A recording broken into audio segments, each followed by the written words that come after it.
नमस्कार मेरे राष्ट्र के स्वर्णिम भविष्य, कैसे हैं आप सभी लोग। मैं मनोज कुमार एक बार फिर से आप सभी प्यारे विद्यार्थियों का बहुत बहुत स्वागत करते हैं बच्चों आपके अपने इस प्यारे से और खूबसूरत से YouTube चैनल MS उज्ज्वल शिक्षा पे। So guys, class 10th subject mathematics के चैप्टर नंबर 1 का प्रश्नावली 1B को लेकर के हाजिर हैं हम लोग, जिसमें हम लोग क्या पढ़ेंगे बच्चों। प्रश्नावली 1B का क्वेश्चन नंबर 6 और आने वाले आगे के प्रश्नों को सॉल्व करना सीखेंगे। तो आप सभी मेरे देश के असली ताकत, मेरे भारत के स्वर्णिम भविष्य युवा साथियों, अपनी असली ताकत कॉपी और पेन को लेकर के हो जाइए तैयार। क्यों? क्योंकि आप सभी जानते हैं कि जले दीप फूल खिले चमन इस तरह सजा दो, जले दीप फूल खिले चमन इस तरह सजा दो, हम गगन उतार देंगे तुम जरा मुस्कुरा दो।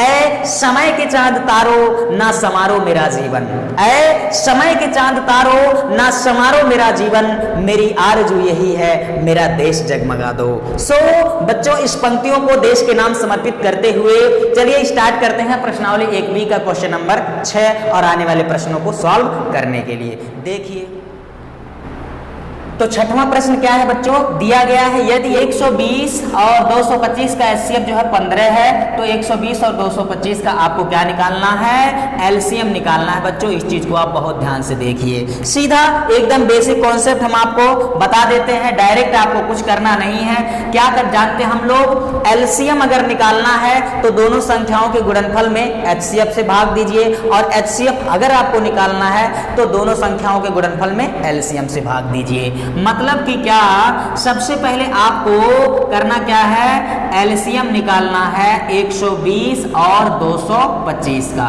सो बच्चों, जिन दो संख्याओं का एलसीएम आपको निकालना है उन दोनों का गुणनफल, यानी दोनों का क्या कर देंगे, ऊपर गुणा बटे दोनों का एचसीएफ। क्या गाइस, एचसीएफ किसका, उन्हीं दोनों संख्याओं का। क्लियर होता है सबको, ये बात आपको ध्यान में रखना है। एलसीएम निकालना है तो दोनों संख्याओं का गुणा करिए बटे में एचसीएफ। हाँ, जरूरी ये है कि एचसीएफ ज्ञात होना चाहिए या दिया होना चाहिए। क्लियर। सो फाइनली आप लोग कैसे सॉल्व कर लेंगे इसको, 120 गुणे 225 बटा इन दोनों का एचसीएफ दिया गया है। अगर नहीं दिया गया होता तो हम लोग उसको अभाज्य गुणनखंड करके निकाल लेते बच्चों, लेकिन बहुत अच्छी बात है यहाँ पर दिया गया है। कितना है एचसीएफ, 15 है। ठीक है, अब इसको काट दीजिए, देखिए कितना आता है, 15 वाटे 120, ये कचर कचर, 15 अट्ठे 120, 8 आ जाएगा बच्चों। गुणा कर दीजिए, देखिए 8 का 225 में 8 पंजे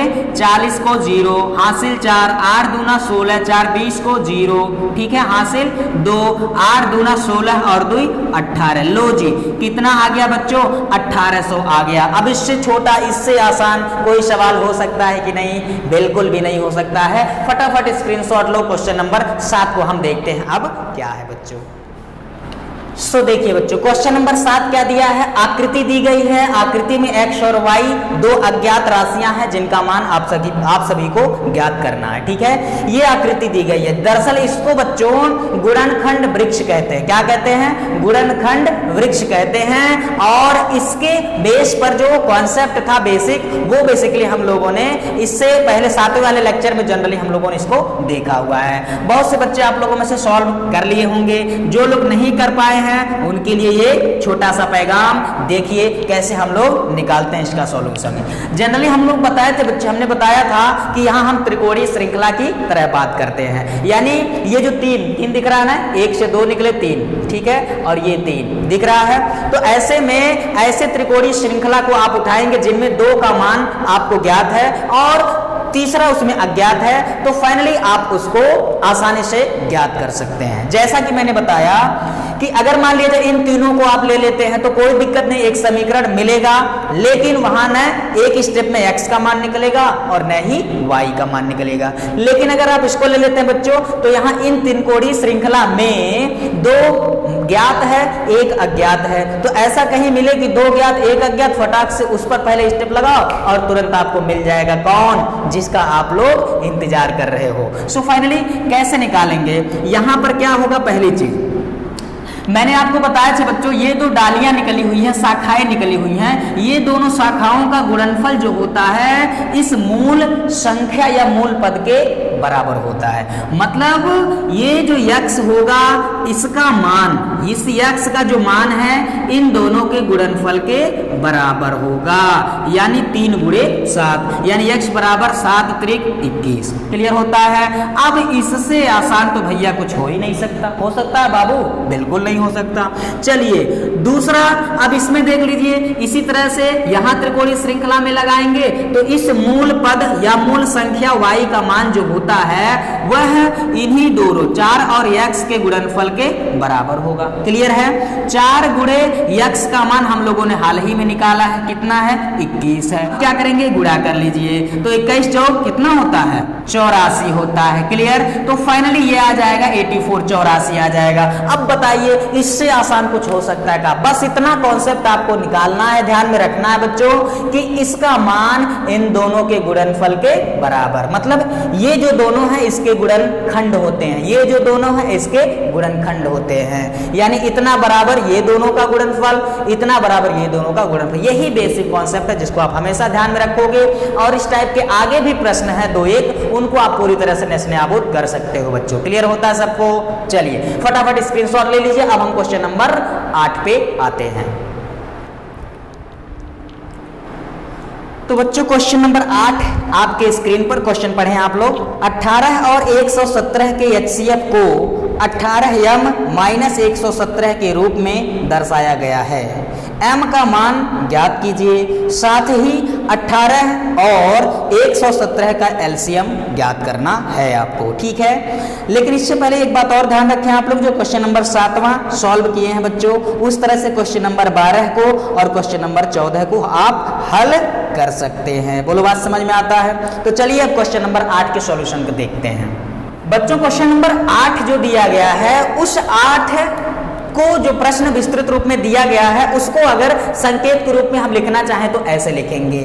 उसने कहा है 18 और 117 का HCF 18m-117 है, मतलब इन दोनों का HCF 18m-117 के बराबर है, पहली बात। दूसरी बात, इसमें m का मान और साथ ही साथ 18 और 117 का LCM, ये दो चीजें आपको फाइंड आउट करनी है। ठीक है, सो चलिए मुस्कुराते हुए देखते हैं कैसे ये प्रॉब्लम सॉल्व हम करते हैं।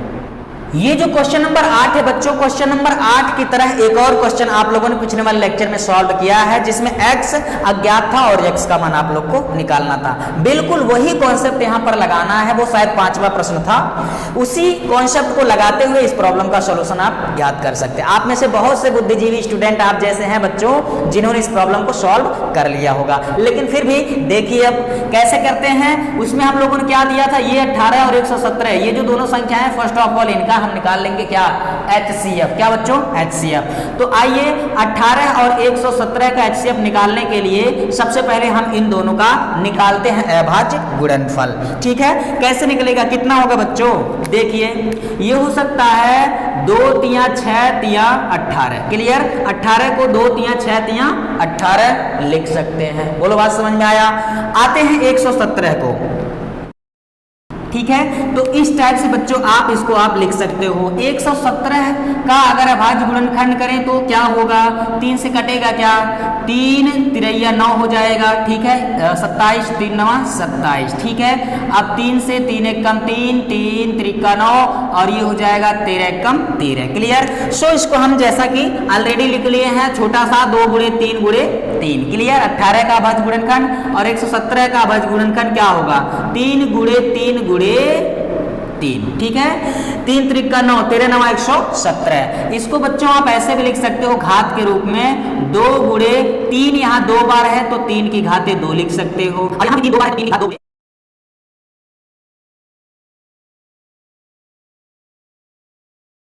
तो 9वें प्रश्न के कहने का अर्थ क्या है कि बच्चों जांच कीजिए किसी प्राकृतिक संख्या n, प्राकृतिक संख्या n मतलब n बराबर 1 2 3 4 5 6 7 आदि संख्याओं के लिए संख्या 6 की घाते n, ठीक है, 6 की घाते n अंक 0 पर समाप्त हो सकता है।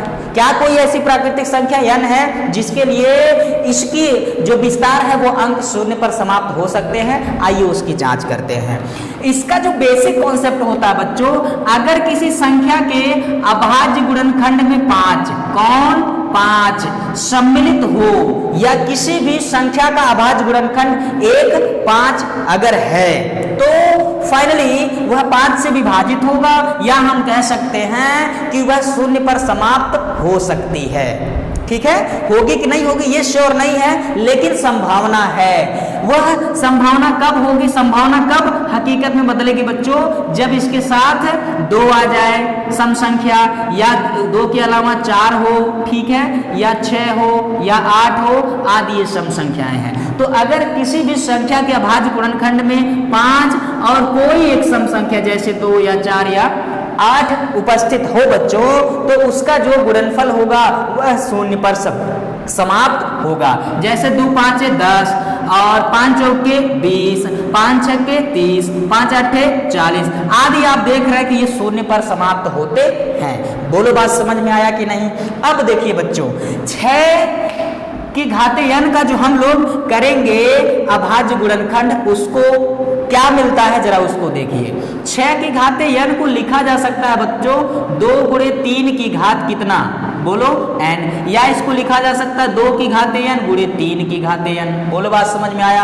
अब क्या आपको यहाँ पर 5 दिखाई दे रहा है, तो आंसर है कोई चांस नहीं है सर, यहाँ 5 सम्मिलित है ही नहीं। इसका मतलब यह है कि जब 5 शामिल नहीं है तो इसके कोई चांसेस नहीं है कि ये 5 से विभाजित होगा या यह इसका विस्तार शून्य पर समाप्त होगा।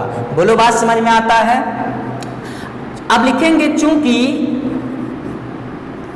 यहां 5 चूंकि यहां 6 की घाते n का अभाज्य गुणनखंड 5 नहीं है, ठीक है, चूंकि यहाँ 6 की घाते n के अभाज्य गुणनखंड में कौन नहीं है बच्चों, 5 नहीं है। 5 का होना आवश्यक है, इस बात को ध्यान रखेंगे, 5 नहीं है। अर्थात कि किसी प्राकृतिक संख्या n के लिए, या लिख सकते हैं n के किसी भी मान के लिए, n के किसी भी मान के लिए, ठीक है, किसी भी मान के लिए 6 की घाते n जो है वो अंक शून्य पर समाप्त नहीं हो सकती, समाप्त नहीं हो सकती। इसको आप हमेशा अपने दिमाग में रखेंगे लल्ला, ठीक है। तो n के किसी भी मान या किसी भी प्राकृतिक संख्या के लिए 6 की घाते n अंक शून्य पर समाप्त हो ही नहीं सकते। क्यों? क्योंकि इसके अभाज्य गुणनखंड में कौन नहीं है बच्चों, 5 नहीं है। ऐसा ही शायद आपके एक एग्जाम्पल में क्वेश्चन दिया गया है, एग्जाम्पल में क्वेश्चन दिया गया है कि 4 के घाते n, क्या किसी प्राकृतिक संख्या n के लिए 4 के घाते n संख्या शून्य पर समाप्त हो सकती है? तो उसको लिखोगे 2 की घाते 2 की घात n हो सकता है, या 2 की घाते n गुणे 2 की घाते n लिख सकते हो। क्या इसके अभाज्य गुणनखंड में 5 शामिल है? तो आंसर नहीं सर, 5 शामिल नहीं है। अगर 5 शामिल नहीं है लल्ला, तो इस बात से आप श्योर हो जाइए कि कभी भी यह शून्य पर समाप्त नहीं हो सकती। अर्थात n के किसी भी मान के लिए 4 की घाते n या 6 की घाते n अंक शून्य पर समाप्त नहीं हो सकते। बोलो बात समझ में आया। आई होप ये सारी चीजें आप लोग को क्लियर हो गई होंगी। सो चलिए अब हम चलते हैं बच्चों क्वेश्चन नंबर 10 पर। तब तक आप फटाफट इसका क्या करिए, स्क्रीनशॉट ले लीजिए। तो 10वां क्वेश्चन आपके स्क्रीन पर पढ़िए, आपको क्या है, व्याख्या कीजिए कि 7 गुणे 11 गुणे 13 प्लस 13 और 7 गुणे 6 गुणे 5 गुणे 4 गुणे 3 गुणे 2 गुणे 1 प्लस 5 भाज्य संख्याएं क्यों हैं। और क्वेश्चन नंबर 10 की तरह क्वेश्चन नंबर 13 भी है जिसको आप सॉल्व कर सकते हैं। 10वां मैं बता देता हूं बच्चों, क्वेश्चन नंबर 13 आप लोग सॉल्व कर सकते हैं। सो चलिए देखते हैं क्वेश्चन क्या दिया बच्चों। व्याख्या कीजिए कि 7 गुणे 11 गुणे 13 प्लस 13 और 7 गुणे 6 गुणे 5 गुणे 4 गुणे 3 गुणे 2 गुणे 1 प्लस 5 भाज्य संख्या क्यों है। अरे भाई क्यों है, क्योंकि यह एक और स्वयं के अलावा अन्य संख्याओं से भी कट जाएगा, इसलिए वो भाज्य है। आइए इस चीज को व्याख्या ही कर देते हैं, कैसे करते हैं हम लोग, देखिए।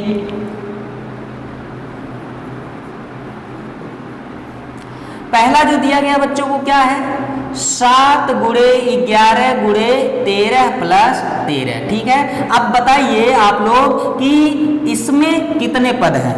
ठीक है, दो ही पद हैं बच्चों, एक ये पद एक ये, दो पद है बच्चों। दोनों पदों में से कुछ कॉमन हो सकता है क्या? बिल्कुल सर, 13 दोनों में समान है तो 13 हो जाएगा कॉमन। क्या बचेगा यहाँ? 7 गुणे 11 और प्लस यहाँ जहां से हर कोई संख्या कॉमन हो जाती है, कॉमन लेने के बाद अगर कुछ नहीं बचता तो वहां सबका मालिक एक, क्योंकि एक सभी का गुणांक होता है, सभी का महत्तम समापवर्तक होता है बच्चों। नीचे आप लिख सकते हैं 13 और ये हो जाएगा 11 सते 77 प्लस 1, आप लिख सकते हैं 13 गुणे 77 और 1 कितना होगा? 78। गुणा कर लीजिए, 13 8 104, 10 13 सते 91 और 10 101, कितना? 101, यानी 1014 आ गया। अब क्या ये कोई ऐसी संख्या है जो एक और स्वयं से कटेगा? बोलो। आंसर है बच्चों कि यह एक ऐसी संख्या है जो एक से भी कटेगा, स्वयं से भी कटेगा और इसके अतिरिक्त अन्य संख्याओं से भी कट जाएगा। 13 से कट जाएगा, 78 से कट जाएगा, 39 से कट जाएगा, 2 से कट जाएगा, जो कि यह एक क्या है बच्चों? भाज्य संख्या है।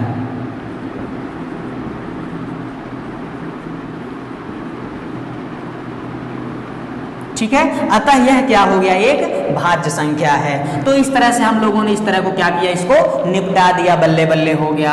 इसको अब देख लेते हैं। उसी तरह से इस दूसरे वाले पार्ट का भी हम लोग क्या करते हैं? जड़ से उखाड़ फेंकते हैं। क्या है बच्चों?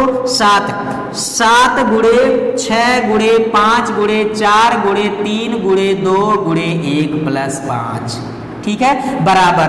अब इसमें देखो बच्चों कितने पद हैं? 2 ही पद, एक यहां से यहां तक एक पद, ये एक पद, 2 ही पद है बच्चों। क्लियर? अब क्या करेंगे? इन दोनों में से क्या कॉमन है? यहाँ 5 है, यहाँ 5 है। लो भैया, 5 का पैर पकड़ के आप क्या करिए? खींच लीजिए। पैर पकड़कर 5 का जब खींचेंगे तो क्या बनेगा? बचेगा 7 गुणे 6 गुणे 5 चला गया, 4 गुणे 3 गुणे 2 गुणे 1 और प्लस, यहां से सब कुछ कॉमन होने के बाद सबका मालिक एक, ठीक है, यानी एक सभी का महत्तम स्वापवर्तक होता है, सभी का क्या होता है?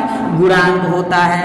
तो आप इसको क्या लिख सकते हैं? 5 गुणे, अब इनका गुणा करेंगे, 7 6 42, 42 दूना कितना होगा? 84, ठीक है, 84 और ये होगा 4 3 12 कम 12, गुणा कर लीजिए बच्चों, कितना होगा? 12 चौक 48 को 8 हासिल, 4 आ जाएगा, 12 8 96 और 4 100, 1008 आ जाएगा और प्लस 1, ठीक है, इसको मैं लिखता हूं। तो इनका गुणनफल टोटल आएगा 1008 और प्लस 1, यानी 5 गुणे ये हो जाएगा बच्चों 1008 और 1 9, 1009। गुणा कर लीजिए, 5 9 45, 5 9 45, 0 5 1 5, यानी 50 45 होगा।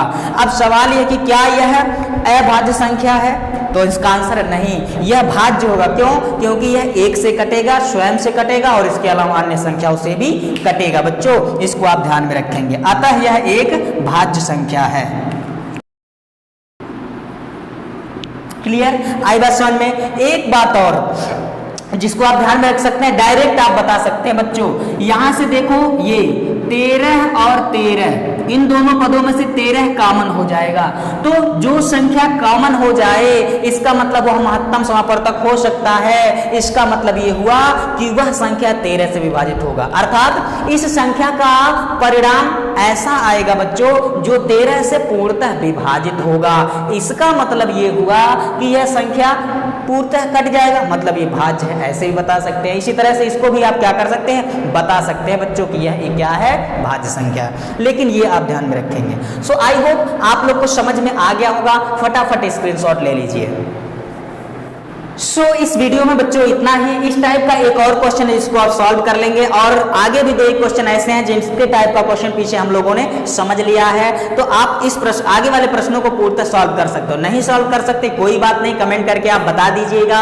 अगले वाले लेक्चर में उन शेष बचे हुए प्रश्नों को भी हम क्या करेंगे? पूरी तरह से खात्मा करने वाले हैं। बोलो बात समझ में आया? सो चलिए, तो इस वीडियो में बस इतना ही बच्चों। अगले वीडियो में फिर मिलते हैं हम आप सभी के साथ एक नई ऊर्जा, नए उत्साह, नए जुनून के साथ। तब तक के लिए आप सभी मुझे दीजिए इजाजत। जय हिंद, जय